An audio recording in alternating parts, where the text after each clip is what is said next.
It's my distinct privilege to welcome Steve Case. He doesn't need any introduction. He's the man who introduced us literally to the internet way back in 1985 when he started America Online. At one point, more than half the Americans used America Online. It's a great pleasure to welcome you. Thank you. It's good to be here.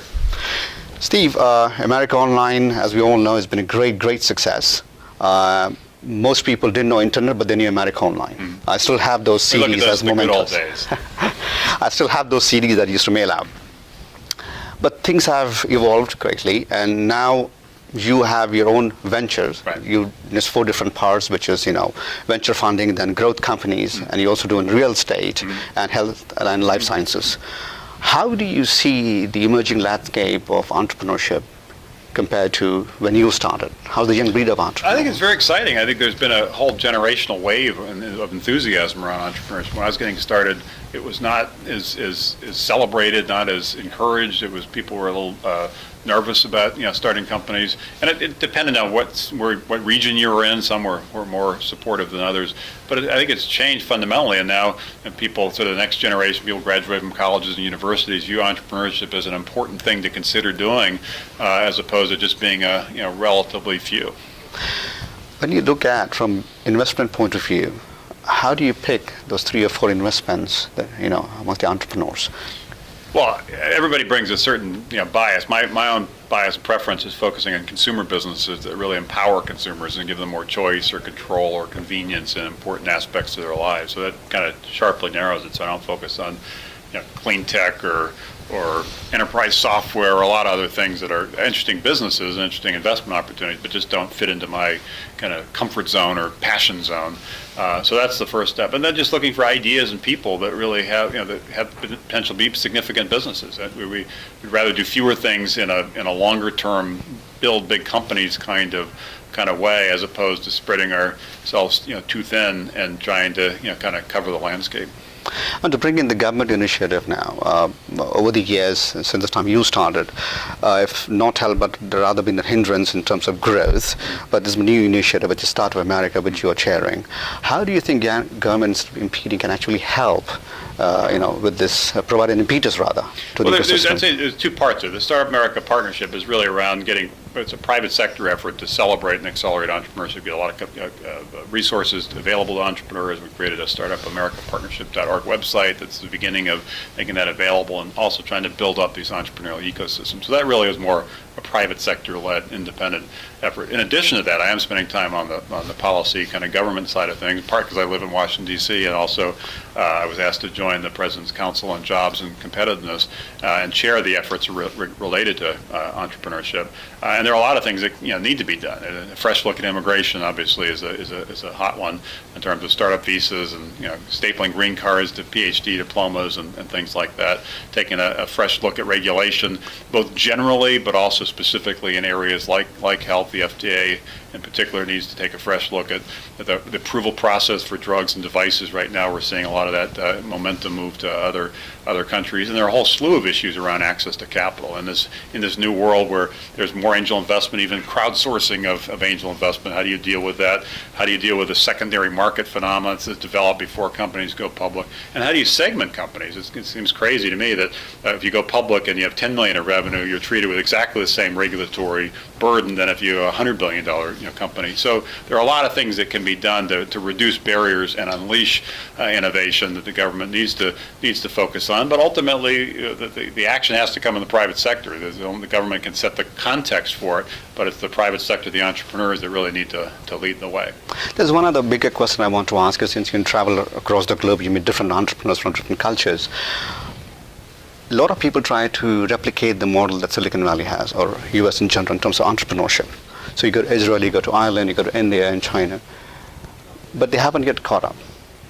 The other side of it is that a lot of talent is there, right? And we are trying to get talent. Right. How do you think that the assimilation of both these things together will help? Because the borders have to be open. We talk about open borders, but they are not really open borders. So how do you think the U.S. could actually leverage that and be more? Well, I think it starts with the talent. It's sort of ultimately the most significant driver in terms of success or failure is the talent, the people. And so being able to continue to be a magnet for the best and brightest who want to come here perhaps to get educated and then want to stay here to build companies here is a real source of competitive advantage for America, has been for a long period of time.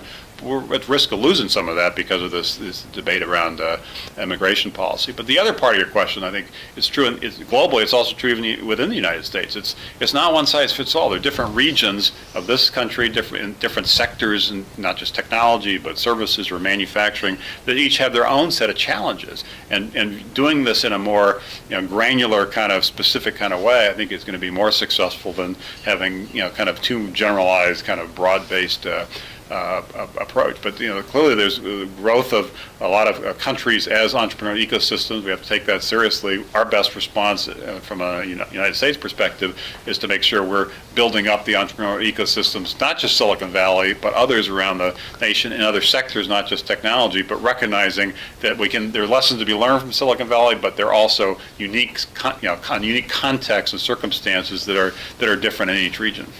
So there's two ways you give back. One is, you empower, you teach how to be better entrepreneurs. The other is you opening a checkbook and writing it. Right.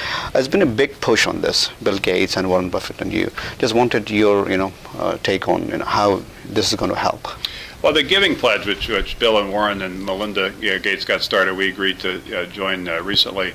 We thought it was a good step forward. It basically said people with significant means who had great success for a variety of reasons, including just luck and other circumstances, we think have an obligation to give back. And the people who sign up for the Giving Pledge basically agree to give the majority of their wealth away to charitable causes.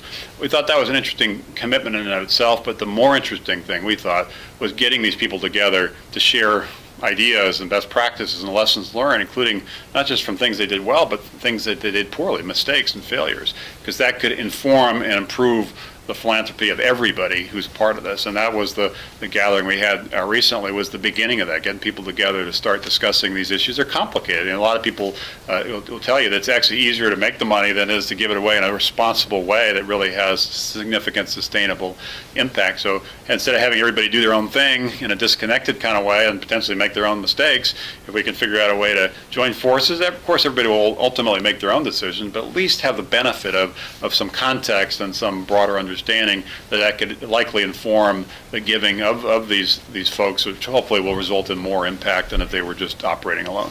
At TiE, we are in 14 countries, 56 chapters and growing. And one thing we do really good and take pride in is fostering entrepreneurship. And then we are partnering with Startup America. How has been your experience and your take on TiE? It's been a great success, and it's a model. There are many organizations that have been developed for the last 10, 20 years that really are celebrating entrepreneurship. And we just want to make sure that that's something that's available everywhere, not just in certain regions or certain industries, but much more broadly based. And obviously, our bias, our focus with Startup America is on America and how do you build the ecosystems in this country to ensure our competitiveness going forward. But there are a lot of lessons that can be learned, not just from regions like Silicon Valley, but organizations like TiE that have been at this for some time. It's been a true pleasure. Thank you so much. Thank you.